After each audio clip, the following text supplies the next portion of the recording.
எங்கே போயிட்டு வரீங்க அப்படின்னு கேட்டேன். எனக்கு வேண்டப்பட்ட ஒருத்தரை பார்த்து. ஆஸ்பத்திரிக்குன்னார். எந்த ஆஸ்பத்திரிக்குன்னே? மாட்டு ஆஸ்பத்திரிக்குன்னார். என்ன விஷயம்னே? மாமனாருக்கு உடம்பு சரியில்லை, அதுதான் மாட்டு ஆஸ்பத்திரிக்கு போயிட்டு வரேன்னார். அட பாவி, அதுக்கு அந்த ஆஸ்பத்திரிக்காக போவாங்க அப்படின்னு ஆச்சரியமா. அட அது இல்லைப்பா, முதல்ல எங்கள் குடும்ப டாக்டர் தான் தேடிக்கிட்டு போனேன். அவர் அந்த நேரத்தில் அவர் வளர்க்குற நாய்க்குட்டிக்கு உடம்பு சரியில்லைன்னு சொல்லி அதை தூக்கிக்கிட்டு மாட்டு ஆஸ்பத்திரிக்கு போயிட்டாராம் சொன்னாங்க. அதனால் அங்கே போய் அவரை சந்தித்து விஷயத்தை சொல்லிவிட்டு வர்றேன்னார். அப்புறம் தான் எனக்கு கொஞ்சம் நிம்மதியாக இருந்தது. பொதுவாக நமக்கு தெரிஞ்ச வரையில் டாக்டர்கள் 2 வகை. நமக்கு வைத்தியம் பண்ணுற டாக்டர்கள் ஒரு வகை, நம்மக்கிட்ட இருக்கிற ஆடு மாடு கோழிக்கு வைத்தியம் பண்ணுற டாக்டர்கள் ஒரு வகை. இப்போ தான் எனக்கு தெரியும் இன்னொரு வகையான டாக்டர்களும் உண்டுங்கிறது. அது யாருன்னா பூச்சிகளுக்கு வைத்தியம் பண்ணுற டாக்டர்கள், அதாவது பூச்சி டாக்டர்கள். வெளிநாடுகளில் அப்படிலாம் கூட சில பேர் இருக்கிறாங்க. பிரிட்டனில் யார்க்ஷயர் வட்டாரத்தில் ராதர்ஹாம் அப்படின்னு ஒரு ஊர். அங்கே ஒரு விலங்கியல் மருத்துவர், பேர் டாக்டர் லான்ஸ் ஜெப்சன். அவர் ஆஸ்பத்திரி வாசலில் பார்த்தீங்கன்னா தினமும் நிறைய பேர் நின்றுக்கிட்டு இருப்பாங்க. கையில் கண்ணாடி குடுவை, தகர டப்பா இப்படி ஏதாவது இருக்கும். அதுக்குள்ளே ஏதாவது பூச்சிகள் இருக்கும். அதுக்கு வைத்தியம் பண்ணுறதுக்காக வந்தவங்க தான் அவங்கெல்லாம். சிலந்தி பூச்சி, பல்லி, தேளு, பாம்பு இப்படி ஏதாவது இருக்கும்.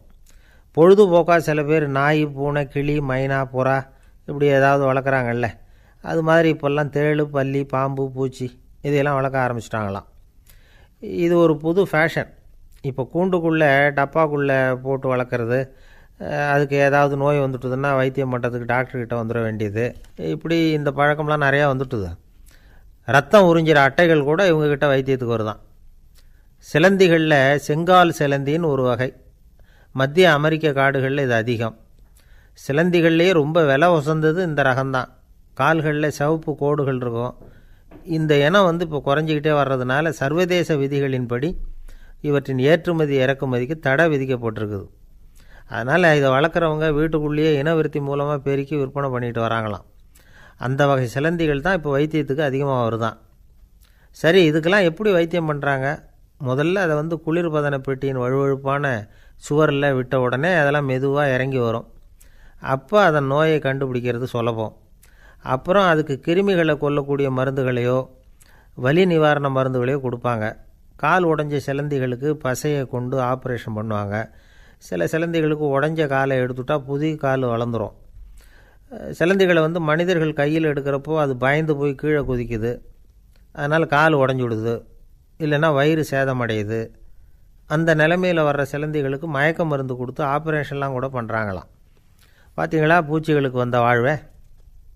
நம்ம ஊர்லேயும் வீடுகளில் பூச்சிகள் வளர்க்குறது உண்டு. ஒருத்தர் வந்தார். எனக்கு 3000 கரப்பாம்பூச்சி அவசரமாக தேவைப்படுது, எங்கே கிடைக்கும்னு கேட்டார். கரப்பாம்பூச்சியா? அது என்னத்துக்குன்னு கேட்டோம். அது வேறு ஒன்றும் இல்லை, நான் குடியிருக்கிற வாடகை வீட்டை காலி பண்ண போகிறேன். வீட்டு சொந்தக்காரர் என்ன சொல்கிறாருன்னா, இந்த வீட்டுக்கு நான் குடி வந்தப்போ எப்படி இருந்ததோ அதே நிலைமையில் விட்டுட்டு போகணும்னு வீட்டுக்காரர் சொல்லியிருக்கிறார், அதனால தான் கேட்டேன் அப்படின்னார். ஒருக்கு வெளியில் அமைதியான ஒரு இடம், அங்கே ஒரு ஆசிரமம், அங்கே ஒரு சாமியார். அவர் தினமும் நல்ல போதனைகள்லாம் செய்வார்.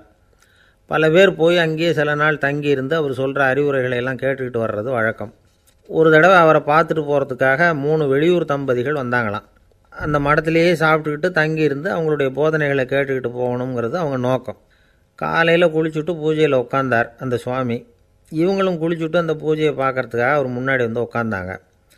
பூஜை ஆரம்பமாச்சு. சம்பிரதாயப்படி அது ரொம்ப நேரம் நடந்துக்கிட்டே இருக்குது. இவங்களுக்கு நல்ல பசி இருந்தாலும் இந்த நேரத்தில் அதை எப்படி வெளியில் காட்டிக்கிறது? பேசாமல் இருந்தாங்க.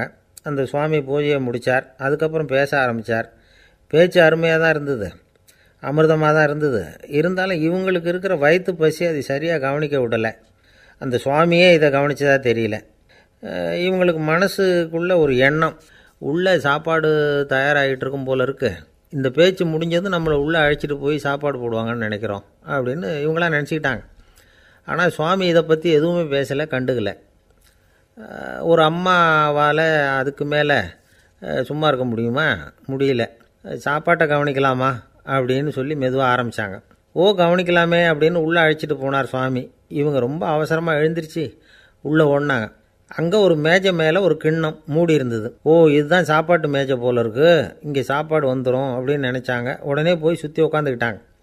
சுவாமி அந்த கிண்ணத்தை எடுத்து அந்த அம்மா கிட்ட கொடுத்தார். அவங்க அதை வாங்கி மூடியை திறந்து பார்க்குறாங்க. உள்ளே ஒரு சாவி இருக்குது. ஓ சரிதான், இது சமையலறை சாவி போல் இருக்கு, அங்கே போய் அதை திறந்து சாப்பாட்டை நாமே எடுத்துக்கிட்டு வந்து இங்கே வச்சுக்கிட்டு சாப்பிட்ணும் போல் இருக்குது அப்படின்னு நினச்சாங்க. சாவி இருக்கு இல்லையா, வாங்க பூட்டு நிறையா காட்டுறேன் அப்படின்னு சுவாமி அவங்கள அழைச்சிட்டு போனார், காட்டினார். இவங்க அந்த அறையை ரொம்ப ஆவலோடு திறந்தாங்க. உள்ளே பார்த்தா அங்கே அரிசி, பருப்பு, விதவிதமான காய்கறி எல்லாம் இருக்குது. சமையலுக்கு வேண்டிய மிளகாய், எண்ணெய், பால், தயிர், நெய் இப்படி எல்லாமே இருக்குது. அடுப்பு, விறகு, நெருப்பு போட்டி அது கூட அங்கே இருக்குது. சாப்பாடு தயாராக இருக்கும்னு நினச்சிக்கிட்டு போனால் இப்படி இருக்குதே அப்படின்னு சொல்லி அதை பார்த்ததும் ரொம்ப சோர்ந்து போட்டாங்க அவங்க. சுவாமி, என்ன இது சாப்பாடு இல்லையா அப்படின்னாங்க. அதுதான் சாப்பாட்டுக்கு வேண்டிய எல்லாம் இங்கே இருக்குதே, அடுப்பு மூட்டி நீங்கள் தான் அவங்கவுங்க ருசிக்கு தகுந்த மாதிரி சமைச்சிக்கணும். இந்த சன்னியாசிக்கு எப்படி சமைக்க தெரியும் அப்படின்னு கேட்டார் சுவாமி. சாப்பாடு தயாராக இருக்கும்னு நாங்கள் எதிர்பார்த்தோம் அப்படின்னாங்க. நீங்கள் இப்படி சொல்லுவீங்கன்னு நானும் எதிர்பார்த்தேன். இது வரைக்கும் நான் எவ்வளவோ தத்துவம்லாம் எடுத்து சொன்னேன். எல்லாத்தையும் விட இதுதான் அனுபவபூர்வமான தத்துவம். ஆண்டவன் நமக்கு நல்ல மனசை கொடுத்துருக்குறான், நல்ல வாய்ப்புகளையும் தந்திருக்கிறான், அதையெல்லாம் பயன்படுத்திக்கக்கூடிய மூளையையும் சிந்தனையையும் கொடுத்துருக்குறான். அதனால் அடுப்பை தான் நீங்கள் மூட்டணும், அடுப்பை நீங்கள் தான் மூட்டணும், உங்களுக்கு உகந்ததை நீங்கள் தான் சமைச்சு ருசித்து அனுபவிக்கணும். ஆண்டவனே அதை செஞ்சிகிட்டு இருக்க மாட்டான் அப்படின்னாராம் அந்த சுவாமி. நம்முடைய வாழ்க்கையில் பல நல்ல பலன்களை பெறுறதுக்கு நாம் தான் முயற்சி பண்ணணும். அதுக்குரிய சூழ்நிலையை தான் ஆண்டவன் கொடுப்பானே தவிர அதை விளக்கிறதுக்காக தான் அந்த சுவாமி அப்படி செஞ்சு காட்டியிருக்கிறார். இது ஒரு பெரியவர் இப்படி ஒரு விளக்கம் கொடுத்தார். அதுக்கப்புறம் அந்த 3 தம்பதிகளும் தெளிவடைஞ்சுட்டாங்களாம். நாம் தெளிவடைகிறது எப்போங்கிறது தான் தெரியல அப்படின்னு பல பேர் இதை கேட்டுட்டு சொல்லிகிட்டு இருக்கிறாங்க. இந்த கதையை நம்முடைய நண்பர் ஒருத்தர்கிட்ட சொன்னேன். அந்த நண்பர் ரொம்ப சந்தோஷப்பட்டார். நீங்கள் சொல்கிறது கரெக்டு சார், ஆனால் நான் அதை விட ஒரு படி மேலே சார். எனக்கெல்லாம் அரிசி, பருப்பு இருக்கிற ரூம் எதுன்னு கையை காட்டிட்டா போதும், உடனே கிண்ணத்துலேருந்து சாவியை எடுத்து கொடுக்கணுங்கிற அவசியம்லாம் இல்லை எனக்கு. அப்புறம் எப்படி ரூமை திறந்துருவீங்க அப்படின்னு கேட்டேன். பூட்டை உடச்சி திறந்துருவேன், அதுதான் எனக்கு பழக்கம் அப்படிங்கிறார். ஒருத்தர் அவசரமாக போய்கிட்டு இருந்தார். எங்கே போய்கிட்டு இருக்கீங்க அப்படின்னு கேட்டார் ஒரு பெரியவர். கடைக்கு போகிறேன் சார், சாமான் வாங்கிறதுக்கு அப்படின்னார். அங்கே போகிறதுக்கு முன்னாடி தெரிஞ்சிக்க வேண்டியதெல்லாம் தெரிஞ்சுக்கிட்டீங்களா அப்படின்னு கேட்டார் பெரியவர். கடைக்கு போய் காசை கொடுத்து ஒரு பொருளை வாங்கிட்டு வரப்போகிறோம், இதில் தெரிஞ்சிக்க வேண்டியது என்ன இருக்குது அப்படின்னார் அலட்சியமாக. இப்போ அந்த பெரியவர் பேச ஆரம்பித்தார். இந்த உலகத்தில் எந்த ஒரு செயலில் இறங்குறப்பவும் நாம் நல்லா ஆலோசனை பண்ண வேண்டிய விஷயம் 5 அப்படின்னார். உதாரணமாக, ஒருத்தன் கடைக்கு போய் ஏதோ ஒரு பொருளை வாங்கிட்டு வர போகிறான்னு வச்சுக்கோங்களேன். அப்போ கூட அவன் 5 விஷயங்களை பற்றி தெரிஞ்சுக்க வேண்டியிருக்குது அப்படிங்கிறார் அவர். முதல்ல அந்த பொருள் எப்படிப்பட்டது அப்படிங்கிறத தெரிஞ்சுக்கணும். ரெண்டாவதாக தன்னை பற்றியும் தெரிஞ்சுக்கணும். அப்போ தான் அந்த பொருள் தனக்கு தேவையா இல்லையா அப்படிங்கிறத புரிஞ்சுக்க முடியும். மூணாவதாக தெரிஞ்சுக்க வேண்டியது ஒன்று இருக்குது. அது என்னென்னா, அந்த பொருளை அடையிறதுக்கு வழி என்ன அப்படிங்கிறத தெரிஞ்சுக்கணும். அதாவது எவ்வளவு பணம் கொடுத்தா அது கிடைக்கும், இது மாதிரியான விஷயங்கள். நாலாவதாக அந்த பொருளை அடையிறது மூலமாக நாம் அடையக்கூடிய பயன் என்ன அப்படிங்கிறதையும் உணரணும். அஞ்சாவது, அந்த பொருளை அடையிறதுல இருக்கக்கூடிய தடை எது அப்படிங்கிறதையும் நாம் தெரிஞ்சுக்கணும். பெரியவர் பேசுகிறது ஏதோ தத்துவம் மாதிரி தெரியுது இல்லையா, தத்துவம்தான். அதாவது இப்படி உலகியல் வாழ்க்கையில் சின்ன சின்ன விஷயங்கள்லேயே நாம் 5 விஷயங்களை தெரிஞ்சுக்க வேண்டியிருக்குது. அது ரொம்ப அவசியமாக இருக்குது. பேரின்ப நிலைன்னு சொல்கிறாங்கள்ல, அது மாதிரி பெரிய சமாச்சாரங்கள்லேயும் இந்த 5 விஷயங்களை நாம் தெரிஞ்சுக்க வேண்டியிருக்குது. அதுக்கு பேர் என்னன்னா அர்த்த பஞ்சகம். வைணவ சமயத்தில் அர்த்த பஞ்சகம்ங்கிறது ரொம்ப பெரிய விஷயம். கடைக்கு போகிறது மாதிரி கடவுளை பார்க்க போகிறப்பவும் நாம் 5 விஷயங்களை தெரிஞ்சுக்கணுமா. முதல்ல பரம்பொருள் அப்படிங்கிறது என்ன, அதோட தன்மைகள் என்ன, இதை தெரிஞ்சுக்கணும். இதுக்கு பேர் என்னென்னா பரமாத்ம ஸ்வரூபம் அப்படின்னு பேர். ரெண்டாவது, நாம் யார், நம்மோட தன்மை என்ன அப்படிங்கிறத தெரிஞ்சுக்கணும். நான் யாருன்னு எனக்கே தெரியலைங்கிறப்போ இதை நான் சொல்கிறேன்னு இது என்னுடையதுன்னு சொல்கிறது தப்பு தானே. அப்புறம் மூணாவது விஷயம், பரம்பொருளை நாம் அடையிறதுக்கு வழி எது, இதை தெரிஞ்சுக்கணும். இது உபாய ஸ்வரூபம் அப்படின்னு பேர். நாலாவது விஷயம், நாம் அடைய வேண்டிய பயன்கள் என்ன அப்படிங்கிறத தெரிஞ்சுக்கிறது. இதுக்கு புருஷார்த்தம் அப்படின்னு பேர். அஞ்சாவது, அந்த பயனை அடைய விடாமல் தடுக்கிற தடைகள் யாவை அப்படிங்கிறத தெரிஞ்சுக்கிறது. இது விரோதி ஸ்வரூபம். இதைத்தான் தடையியல் அப்படின்னு சொல்கிறாங்க. அதாவது பரமாத்மாவை பற்றிய அறிவு, ஜீவாத்மாவை பற்றிய அறிவு, உபாயம் பற்றிய அறிவு, புருஷார்த்தம் பற்றிய அறிவு, இந்த 4 அறிவுக்கும் எதிரடையாக, அதாவது அதையெல்லாம் தப்பாக புரிஞ்சுக்கிறதால உண்டாகக்கூடிய அறிவு விரோதி ஸ்வரூபம். என்ன இது தகவலில் ஏதாவது கதை சொல்லுவீங்கன்னு பார்த்தா ஏதோ தத்துவம் பேசிகிட்டு இருக்கிறீங்களே அப்படின்னு நினைக்கலாம். இதுவும் தெரிஞ்சிக்க வேண்டிய ஒரு பெரிய விஷயந்தான். காதில் போட்டு வச்சா எப்போவாவது உபயோகப்படும்.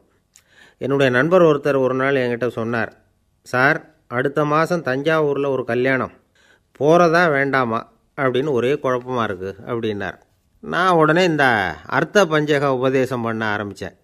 அவர் எல்லாத்தையும் பொறுமையாக கேட்டுவிட்டு, சரி சார் நான் போகிறதுன்னு முடிவு பண்ணிவிட்டேன்னார். எப்படி இந்த முடிவுக்கு வந்தீங்க அப்படின்னு கேட்டேன்.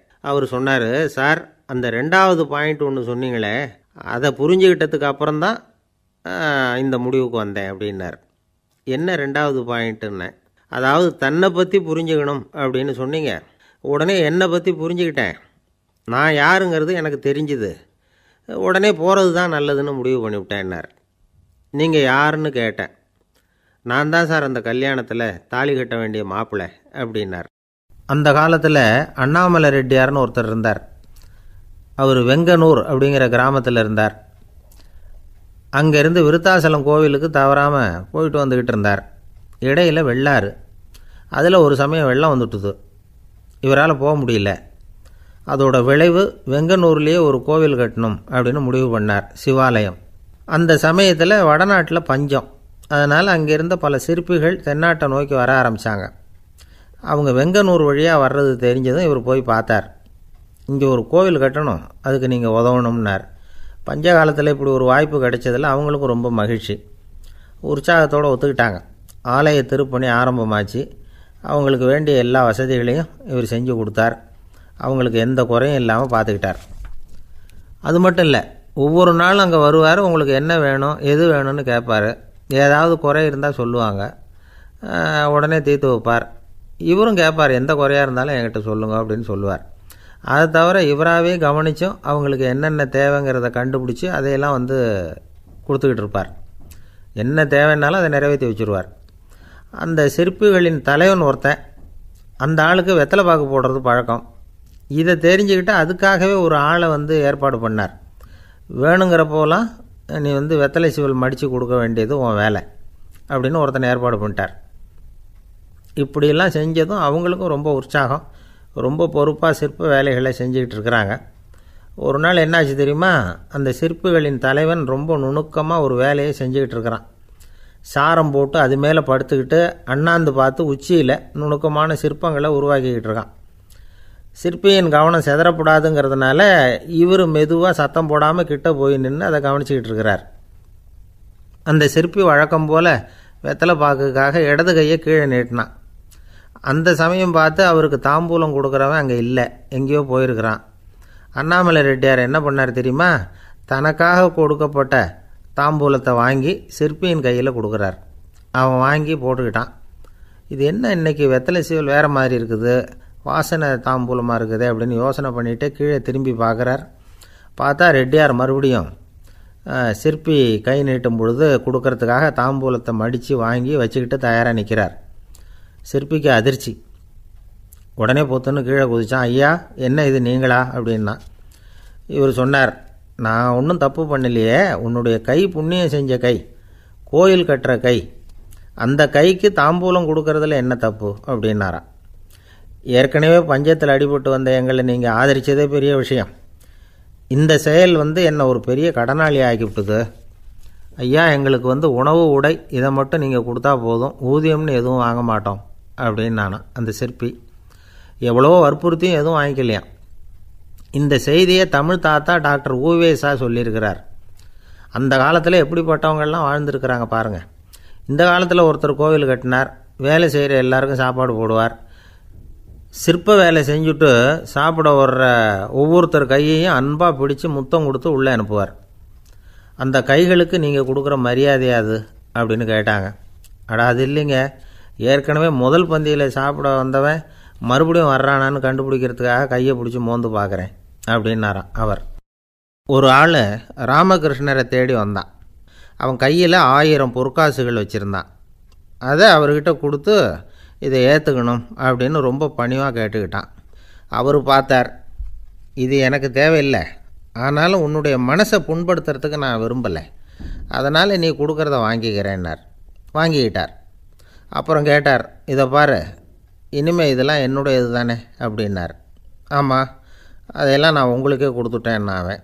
சரி, இப்போ நீ எனக்காக ஒரு காரியம் பண்ணணும்னார். என்ன செய்யணும்னு சொல்லுங்கன்னா, இந்த நாணயங்களையெல்லாம் எடுத்துக்கிட்டு போய் கங்கை நதியில் எரிஞ்சுட்டு வா அப்படின்னார். இவனுக்கு அதிர்ச்சியாக போச்சு. என்ன பண்ணுறது, இனிமேல் அது முடியாதுன்னு சொல்ல முடியாது. ஏன்னா அந்த நாணயங்களையெல்லாம் அவருக்கே கொடுத்துட்டான். இனிமேல் அதெல்லாம் இவனுடையது இல்லை. பேசாமல் அவ்வளவையும் அள்ளிக்கிட்டு ஆத்தங்கரைக்கு போனான். போனவன் ரொம்ப நேரம் திரும்பியே வரல. ராமகிருஷ்ணருக்கு சந்தேகம், என்ன ஆச்சு அந்த மனுஷனுக்கு, காசுகளோடு அந்த கங்கையில் குதிச்சுட்டானா, போகும்பொழுதே ஒரு மாதிரியாக தான் போனான், போய் என்னன்னு பார்த்துட்டு வாங்க அப்படின்னார். அங்கே இருந்த ஒருத்தர் ஓடி போய் பார்த்தார். அவர் போய் பார்க்கும்பொழுது அவன் அங்கேயே இருந்தான். அதுக்கப்புறம் அவர் திரும்பி வந்தார். வந்து விவரத்தை சொன்னார். அதாவது அவன் கங்கை கரையில் உட்காந்துக்கிட்டு ஒவ்வொரு நாணயமாக 1 2ன்னு எண்ணி எண்ணி வீசிக்கிட்டு இருக்கிறான். அவனை சுற்றி ஒரு கும்பல் நின்றுக்கிட்டு அவனை தடுத்துக்கிட்டு இருக்குது அப்படின்னு விவரத்தை சொன்னார் போயிட்டு வந்தவர். இதை கேட்டதும் ராமகிருஷ்ணரே புறப்பட்டு அங்கே போனாராம். என்ன இப்படி பண்ணிகிட்ருக்கிற, நான் உன்னை அந்த நாணயங்களை கங்கையில் வீசி எறிய சொன்னேன், நீ ஏன் அதை எண்ணிக்கிட்டு இருக்கிற அப்படின்னார்.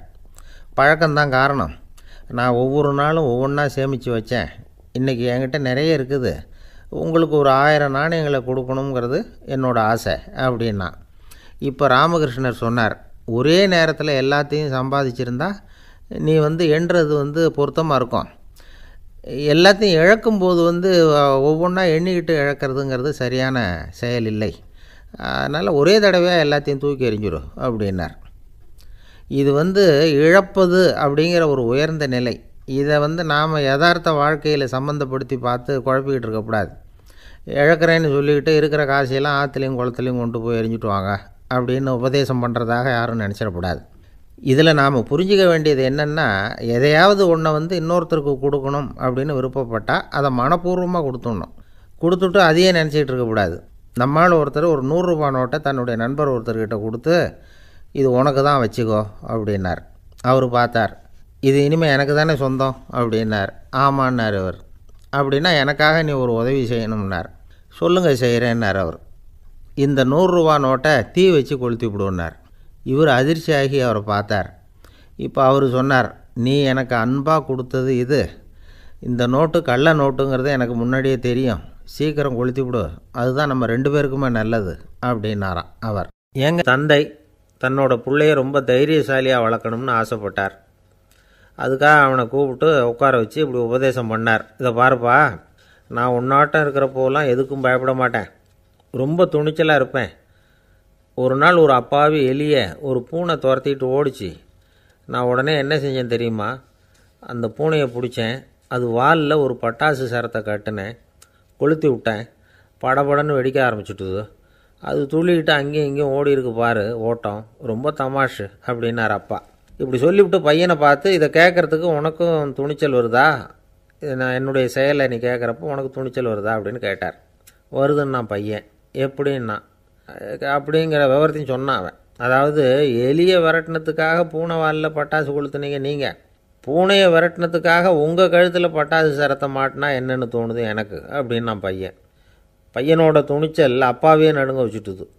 அது சரி, ஒரு அப்பா பிள்ளைக்கு இப்படியா உபதேசம் பண்ணுறது, எல்லாருக்கிட்டையும் அன்பாக பழகிறது எப்படி அப்படின்னு சொல்லி கொடுக்கணும். பிஞ்சு உள்ளங்களில் நஞ்சை தூவலாமா. ஒரு நாள் விநாயகர் ஒரு பூனையோடு விளையாடிக்கிட்டு இருந்தாராம்.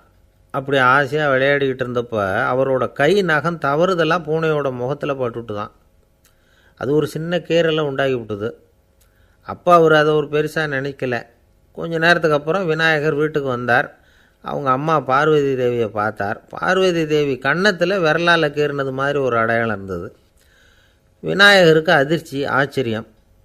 நம்ம அம்மா இந்த உலகத்துக்கே தாயார், அப்பேற்பட்ட அவங்க முகத்திலேயே கீறலை உண்டாக்கக்கூடியவங்க யாராக இருக்க முடியும் அப்படின்னு யோசனை பண்ணார். தாயே, உன்னுடைய கன்னத்தில் இந்த வடு எப்படிம்மா ஏற்பட்டதுன்னு கேட்டார். குழந்தாய், இது நீ செஞ்ச காரியம்தான்ப்பா. உன்னுடைய கை நகம் கீறினதுனால ஏற்பட்ட வடு தான் இது அப்படின்னாங்க அவங்க. விநாயகர் திடுக்கிட்டு போட்டார். எப்படிம்மா அது? நான் எந்த காலத்துலேயும் ஒன்று அப்படி கீறினதாக எனக்கு நினைவு இல்லையே அப்படின்னார். இன்றைக்கி காலையில் ஒரு பூனையை கீறினதை நீ மறந்துட்டியா அப்படின்னாங்க அந்த அம்மா. விநாயகர் திகைச்சு போய் நின்னார். பார்வதி தேவி சொன்னாங்க, இதை பார்ப்பா, இந்த உலகத்தில் இருக்கக்கூடிய எல்லா உயிர்கள்லேயும் நான் இருக்கிறேன். நான் தான் இந்த உலகமாக ஆகியிருக்கிறேன். ஆகையினால நீ யாரை துன்புறுத்தினாலும் அது உண்மையிலேயே என்ன துன்புறுத்தினதாக தான் வந்து முடியும் அப்படின்னாங்க. விநாயகர் மனசுக்குள்ளே ஒரு வெளிச்சம் ஏற்பட்டு தான். அதுக்கப்புறம் அவர் யாரையுமே கல்யாணம் பண்ணிக்காததுக்கு அதுதான் காரணமாக.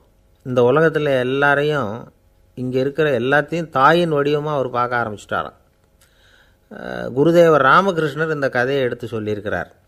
நபிகள் நாயகம் ஒரு தடவை ஒரு நாற்காலியில் உட்காந்து என்னமோ யோசனை பண்ணிகிட்டு இருந்திருக்கிறார். அப்போ அவரோட உடையில் ஒரு கீழ்ப்பகுதி தரையில் படிஞ்சு கிடந்திருக்குது.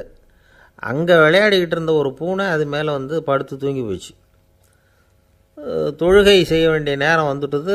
நபிகள் நாயகம் எழுந்திருக்க பார்த்தார். அப்போ தான் பூனை தன்னோட உடை மேலே படுத்து தூங்கிட்டு இருக்கிறது கண்ணில் படுது. பூனையோட தூக்கத்தை கலைக்க விரும்பல அவர். தன்னுடைய சகோதரியை கூப்பிட்டார். ஒரு கத்திரிக்கோள் எடுத்துகிட்டு வர சொன்னார். பூனை படுத்திருந்த உடைப்பகுதி மட்டும் இருக்குல்ல, அதை மட்டும் அதோடு கத்திரிச்சு விட்டுட்டு அதுக்கப்புறம் அவர் எழுந்திரிச்சு தொழுகைக்கு போனாராம். அதாவது பிற உயிர்கள்கிட்ட எப்படி அன்பு காட்டணுங்கிறத பெரியவங்க எவ்வளவோ விதத்தில் நமக்கு எடுத்து காட்டியிருக்கிறாங்க. இருந்தாலும் எத்தனை பேர் மனசில் அதெல்லாம் உரைச்சிருக்குது. நாமளும் நம்ம ட்ரெஸ்ஸு மேலே ஒரு பூனை படுத்திருந்தா ஒரு கத்திரிக்கோலை தான் தேடுவோம், எடுத்துக்கிட்டு வர சொல்லுவோம். துணியை வெட்டுறதுக்கு பதிலாக இல்லை அதோட வாழை வெட்டினா என்ன அப்படின்னு தோணும். ஒரு ஆள் ரொம்ப பிரியமாக ஒரு பூனையை ஆற்றுல குளிப்பாட்டிக்கிட்டு இருந்தானான். எப்படி? அந்த பூனையை ஆற்று தண்ணியில் அமுக்கி அமுக்கி குளிப்பாட்டிக்கிட்டு இருக்கிறான். அந்த வழியாக போன பெரியவர் ஒருத்தர் இதை பார்த்தார். இதை பார்ப்பா, பூனையை அது மாதிரி ஆற்று தண்ணியில் அமுக்கி குளிப்பாட்டாத, மூச்சு திணறி செத்து போடும் அப்படின்னு அட்வைஸ் பண்ணார். நீ போய் அவன் வேலையை பார்த்துக்கிட்டு, எனக்கு எல்லாம் தெரியும்னா இவன்.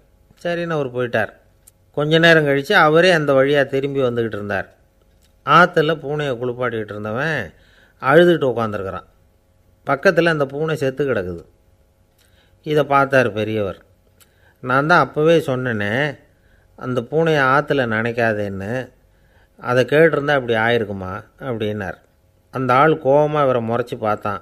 அட போய்யா, இந்த பூனை ஆற்றுல குளித்ததுனால ஒன்றும் செத்து போகல, குளித்ததுக்கப்புறம் அதோட உடம்பு ஈரமாக இருக்குதுன்னு அதை புழிஞ்சேன், அதனால தான் இப்படி ஆயிட்டுது அப்படின்னு நானாம். ஒரு நண்பர் இருக்கார். எப்போ பார்த்தாலும் கையில் ஒரு புத்தகம் இருக்கும். புத்தகம் இல்லாமல் எங்கேயும் புறப்பட மாட்டார். எதுக்காக இப்படி எடுத்துகிட்டு போகிறீங்க அப்படின்னு கேட்டால், எனக்கு இது ஒரு நல்ல நண்பன் மாதிரி, இந்த காலத்தில் எங்கே போனாலும் காத்திருக்க வேண்டியிருக்கு, அது மாதிரி சமயத்தில் நான் வந்து நண்பன் கூட பேசிக்கிட்டு இருப்பேன் அப்படிம்பாரான். ஒருத்தர் ஒரு பெரிய அரச பதவியில் இருந்தார். அவர் பதவியிலேருந்து இறங்க வேண்டிய சூழ்நிலை. அரசு கொடுத்துருந்த வீட்டை விட்டுட்டு வெளியில் வர்றார். வரும்பொழுது 2 கையிலையும் 2 பெட்டியை எடுத்துகிட்டு வந்தாராம். சார், உங்களுடைய உடைமைகள் அப்படின்னு கேட்குறாங்க அங்கே இருந்த ஊழியர்கள். இவர் தன்னுடைய கையில் இருக்கிற பெட்டியை காட்டி, இதுதான் என்னுடைய சொத்து அப்படின்னாராம். ஒரு பெட்டியில் அவருடைய உடைகள், இன்னொரு பெட்டியில் அவர் விரும்பி படிக்கிற புத்தகங்கள். அவ்வளோதான். இதுதான் இருந்துதான். புத்தகம் படிக்கிறது வந்து மனசுக்கு நல்லதுங்கிறது நமக்கு தெரியும். புத்தக வாசிப்பு வந்து உடம்புக்கும் நல்லதுங்கிறாங்க. அது நமக்கு ஆச்சரியமாக தான் இருக்குது. ஒரு நபர் ஒரு வருஷத்தில் சராசரியாக 2000 பக்கங்களை படிச்சிருக்கணுமா, யுனெஸ்கோ பரிந்துரை. ஆனால் நம்ம நாட்டில் நாம் சராசரியாக படிக்கிறது 32 பக்கங்கள். அவ்வளவுதான். இவ்வளவுக்கு நம்ம நாட்டில் 6000த்துக்கும் மேற்பட்ட நாளேடுகள், 2000த்துக்கும் மேற்பட்ட இதழ்கள், மலர்கள், இவ்வளவு இருந்தும் சரியாக வரல. இந்த உலகத்தில் முதல் நூலகம் எங்கே எப்போ ஆரம்பமாச்சு தெரியுமா? கிமு 2500 ஆண்டில் அது ஆரம்பமாயிருக்குது. பாபிலோனியாவில் அமில் அணு அப்படிங்கிற அரசன் தான் நூலகத்தை உருவாக்கி இருக்கிறான். அப்போல்லாம் தாள் கிடையாது, களிமண் தான். களிமண் பலகைகளில் வந்து எழுதி அது தொகுத்து அப்படியே நூலாக்கி அதை நூலகத்தில் வச்சுருப்பாங்களாம். அரசருடைய நூலகத்தில் 1000த்துக்கும் மேற்பட்ட நூல்கள் இருந்ததாக வரலாற்று குறிப்பு இருக்குது. அது மட்டும் இல்லை, அந்த நூலகத்தில் வந்து பொருள் வாரியாக, அதாவது சப்ஜெக்ட் வாரியாக புத்தகங்களை வந்து வகைப்படுத்தி வச்சுருந்தாங்களாம். அதில் மிச்சம் இருந்த ஒரு 25 களிமண் பலகை புத்தகங்கள் இன்றைக்கும் பிரிட்டிஷ் அருங்காட்சியகத்தில் இருக்குதான். அச்சு தாள் இதெல்லாம் ஏற்பட்டதுக்கப்புறம் அமைக்கப்பட்டது தான் பிரான்ஸில் இருக்கக்கூடிய பாரிஸ் நூலகம். 1480 பிரெஞ்சு மன்னர் 11ஆம் லூயி இந்த நூலகத்தை அமைச்சாராம். ஆனால் அப்போல்லாம் அரசர்கள் மட்டும்தான் நூலகத்தை பயன்படுத்த முடியுமா. அதுக்கப்புறம் 17ஆம் நூற்றாண்டில் இந்த முறை மாறி பொதுமக்கள் அங்கே போகலாம், படிக்கலாம் அப்படிங்கிற நிலைமை வந்து தான் போட்லியன் நூலகம் அப்படின்னு அதுக்கு பேர் பாரிஸ் நகரத்தில் இருக்குது. அங்கே தான் நூல்களின் பட்டியல் தயாரிப்பு பணி ஆரம்பமாச்சு. கல்வி வளர்ச்சியையும் நூலகத்தையும் இணைச்சவர் வந்து நெப்போலியன் போனபார்ட். முன்பணம் செலுத்தி புத்தகத்தை படிக்கிற முறையையும் அவர் தான் கொண்டுகிட்டு வந்தாராம். மக்கள்கிட்ட வசூலிக்கிற வரியின் ஒரு பகுதியை நூலகத்துக்கு பயன்படுத்தினவரும் அவர் தானா. நெப்போலியன் நூலகத்தில் உலகத்தில் உள்ள எல்லா மொழி நூல்களும் இருக்குதான். அங்கே ஒரு தமிழ் நூலும் இருந்திருக்குது. அது என்னென்னா கம்பராமாயணம். சோவியத் யூனியனுக்கு படையெடுத்து போனப்போ அங்கேருந்து லட்சக்கணக்கான புத்தகங்களை இந்த பனிச்சறுக்கு வாகனங்கள் இருக்குல்ல அதில் கொண்டுகிட்டு வந்ததாக வரலாறு. அடுத்தபடியாக குறிப்பிட்டு சொல்லத்தக்க நூலகம் எதுன்னா பிரிட்டிஷ் நூலகம். மிக பழைய கையெழுத்து பிரதியெல்லாம் கூட அங்கே இருக்குது. 1753 ஆரம்பமாச்சு. அதில் உள்ள நூல்களை வந்து வரிசையாக அடுக்கினா 180 கிலோமீட்டர் நீளத்துக்கு வருமா. மிகப்பெரிய நூலகம் அமெரிக்க தலைநகர் வாஷிங்டனில் இருக்குதான். இந்தியாவை பொறுத்த வரைக்கும் பெரிய பழைய நூலகம் எதுன்னா கல்கத்தா நூலகம். எல்லா இந்திய மொழி நூல்களும் இங்கே உண்டு. மகாகவி பாரதியார் நடத்தின இந்தியாங்கிற இதழின் எல்லா பிரதிகளும் அங்கே பாதுகாப்பாக இருக்குது. படிக்கும் பழக்கம் வந்து இங்கே வளர வேண்டியிருக்குது. ஒருத்தர்கிட்ட ஒரு புஸ்தகத்தை கொடுத்து விமர்சனம் எழுத சொல்லியிருந்தாங்க. கொஞ்ச நாள் கழித்து அவரை போய் பார்த்து, என்னங்க புஸ்தகத்தை படித்து பார்த்தீங்களா அப்படின்னு கேட்டாங்களாம். இதுக்கு அவர் சொல்லியிருக்கிறார், இன்னும் நான் படித்து பார்க்கலிங்க, இப்போ தானே விமர்சனமே எழுதி முடிச்சிருக்கிறேன், இனிமேல் தான் படிக்கணும் அப்படின்னாராம். ஐயா, என்னுடைய நூல் வெளியீட்டு விழாவுக்கு அவசியம் நீங்கள் வரணும் அப்படின்னு கூப்பிட்டார் ஒருத்தர். எப்போ வரணும்னு கேட்டேன். அடுத்த வாரம்னார். சரி, புத்தகம் தயாராகிட்டுதா அப்படின்னேன். நாளைக்கு தான் அச்சிக்க கொடுக்க போகிறேன்னார். என்னங்க இது, புத்தகம் அச்சிடுறதுக்கு முன்னாடியே அழைப்புதழை வந்து அச்சடிச்சு விட்டீங்களே அப்படின்னு கேட்டேன். அதனால் என்னங்க, அந்த காலம் மாதிரி அப்போல்லாம் அச்சுக்கலை வந்து எவ்வளவோ முன்னேறியாச்சுங்க. Linotype, monotype, phototype, laser, இப்படி என்னென்னமோ வந்தாச்சு. இன்றைக்கி கொடுத்தா நாளைக்கே புத்தகம் தயார் அப்படின்னார். இப்படி இந்த அளவுக்கு முன்னேறி இருக்கிற இந்த அச்சுக்கலை ஆரம்பத்தில் எப்படி இருந்தது தெரியுமா? அந்த காலத்தில் காகிதம்னா என்னென்னே தெரியாது. அப்படி ஒன்று கண்டுபிடிக்கப்படவே இல்லை. அப்போல்லாம் எதையாவது ஒன்று எழுதணும்னா அதுக்கு ஆட்டு தோலை தான் பயன்படுத்தி இருக்கிறாங்க. கண்ணுக்குட்டி தோல் கூட அதுக்கு உபயோகப்பட்டு தான். ஐரோப்பாவில் இருந்த பாதிரியார்கள் தோலில் எழுதப்பட்ட புத்தகத்தை தயாரிக்கிறதுல ரொம்ப கெட்டிக்காரங்களாம். எகிப்து, அப்புறம் மத்திய தரைக்கடல் ஓரத்தில் உள்ள நாடுகள், இங்கே எல்லாம் தோல் தான் எழுதுபொருளாக பயன்பட்டு வந்திருக்குது. ஆனால் நம்ம நாட்டில் ஓலைச்சுவடிகளை எழுத்துக்கு பயன்படுத்தியிருக்கிறாங்க. எழுதுறதுக்கு தோலை பயன்படுத்தினவங்க பிறகு பேப்பரைஸ் அப்படிங்கிற கோரை புல்லை வந்து அதுக்கு பயன்படுத்தினாங்களாம். இதெல்லாம் அப்படி கொஞ்சம் கொஞ்சமாக கண்டுபிடிச்சிட்டு வந்திருக்கிறாங்க. அந்த புல்லை வந்து கச்சிதமாக நறுக்க வேண்டியது, நல்லா பதப்படுத்த வேண்டியது, அதுக்கப்புறம் அதில் எழுத வேண்டியது, அவ்வளவுதான். பேப்பருங்கிற சொல்லே இந்த பேப்பைரஸ் அப்படிங்கிறதுலேருந்து வந்தது தான். அதுக்கப்புறம் தான் காகிதம் வந்தது. இதை முதல்ல சீன நாட்டில் தான் கண்டுபிடிச்சாங்க. அது வந்த பிறகு அச்சு எந்திரம் கண்டுபிடிக்க வேண்டிய அவசியம் ஏற்பட்டது. அதை கண்டுபிடிச்சவர் ஜெர்மானிய அறிவியல் அறிஞர் ஜான் கூட்டன்பர்க். அச்சு கலைக்கு அடித்தளம் அமைச்சவர் அவர் தான். ஜெர்மனியில் மெயின்ஸ் அப்படிங்கிற ஊரில் 1399 பிறந்தார். அவரோட மாமன் ஒருத்தர் உலோக வேலையில் வல்லவர். அவர்கிட்ட அந்த வேலையை கற்றுக்கிட்டார்.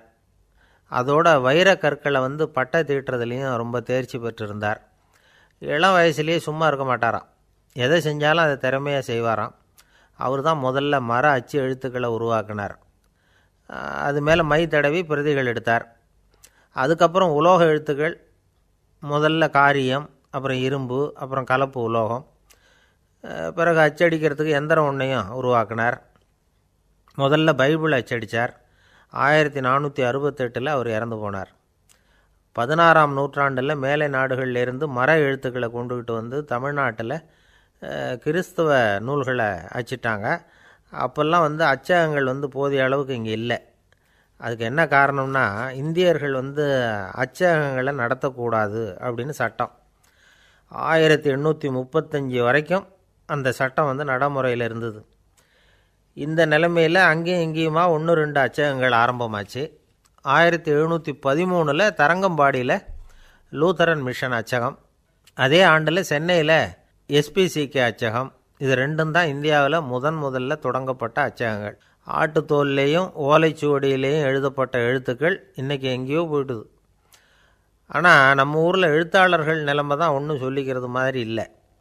நம்ம ஆள் ஒருத்தர் சொன்னார், சார் நான் சொந்தத்தில் ஒரு அச்சாபீஸ் வச்சுருந்தேன், இப்போவும் வச்சுருக்கிறேன். அதனால் என்னுடைய படைப்புகளை புத்தகமாக வெளியிடுறதில் எனக்கு ஒன்றும் கஷ்டம் இல்லை.